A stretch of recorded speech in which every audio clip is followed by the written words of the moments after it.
It's Tim from Toy Tinker Tim, and I'm going to be starting here to look at trying to bring these kind of a pale purple pants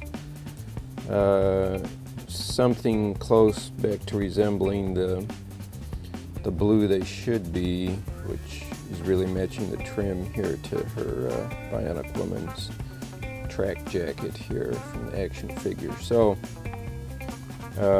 what I'm using is the Rit Dye, which is a special mix blend for synthetics. So for like polyesters and nylon, the regular Rit Dye, there's a separate one that would work more with cotton material.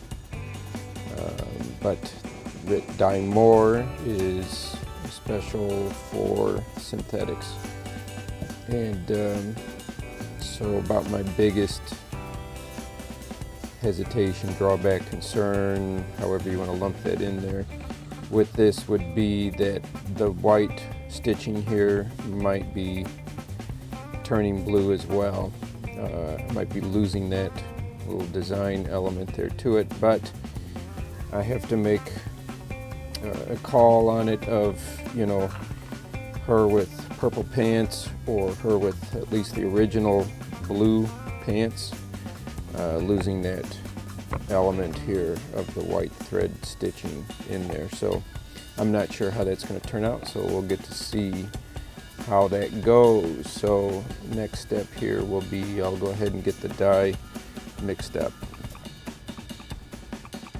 Okay, so following the Rit Dye website, take 2 tablespoons of the dye and mix it into very hot tap water, they say. So figure you want it should be at least steaming, like hot. Hotter than what you want to put your hand into. Let's go at it that way. And pour your dye into that gently, carefully. Make sure it's mixed. That dye comes out like, I don't know. I guess I expected it when it hit the water, it would just kind of dissolve, and it's like heavier than the water. It goes to the bottom of the bowl. It doesn't just immediately mix with the water. So just to give you an idea of the thickness of that, the concentration. So just a heads up, another heads up, helpful reminder I got here when I was getting started is do your best to use things that you're not using for food. So like this bowl is something I've had before in the past just for making up other stuff for toy repair and some of the sculpting that I've done. And even the measuring spoon that I used, it's a spoon I use to mix up resins with. So don't use items you're going to handle with food later. So then pair of gloves. I've got some gauze I'm going to be using to dip into the dye and squeeze it out and then press it into the fabric as I go. If there's a tight or weird spot, I've got some Q-tips to work with as well to try to work into that. So I'm gonna suit up here with my personal protection equipment here and get started on this.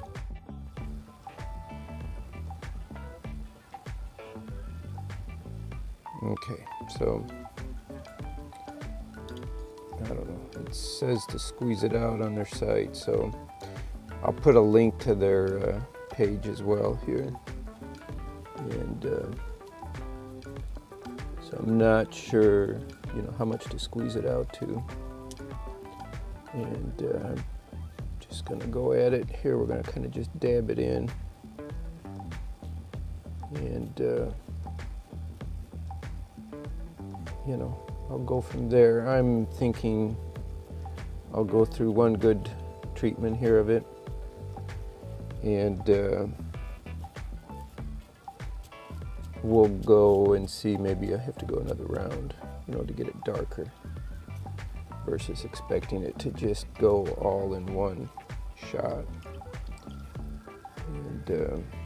And maybe you say, well, why don't you just soak it in the dye? Well, I guess I'm optimistic. I'm hoping that by doing it this way, there might be a chance of still salvaging the white stitching versus just totally submerging the pants. That's why I'm doing it. I'm being optimistic, I suppose. Maybe not realistic, but that's how I'm doing it. Or that's why I'm doing it that way too, folks. So, all right, I'm sure this would be just endless entertainment watching me do this, but to save length on the video and everything, I'm going to keep going through this process, and we'll come back here and show you where I'm at then. All right.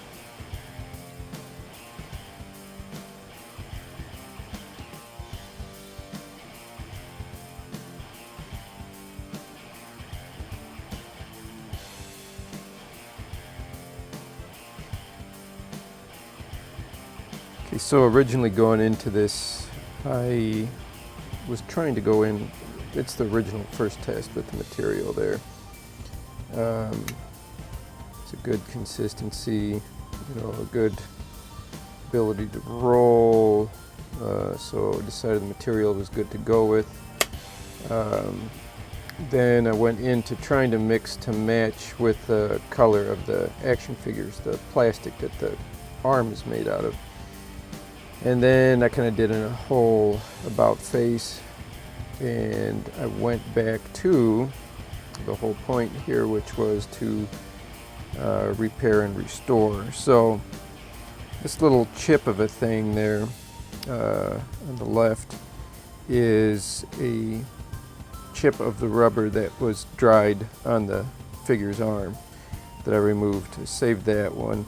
And then this is a mix of rubber that I had come up with that actually matches the chip color of what was originally on the arm. So I decided to go, you know, not just with an aesthetic of matching the plastic, but try to stay true to what the original manufacturer of it was. So that's the choice or reason for going with that color versus matching the plastic. So it will have a different tone than the rest of the plastic of the arm, but it will match the original color of the material that was on the arm.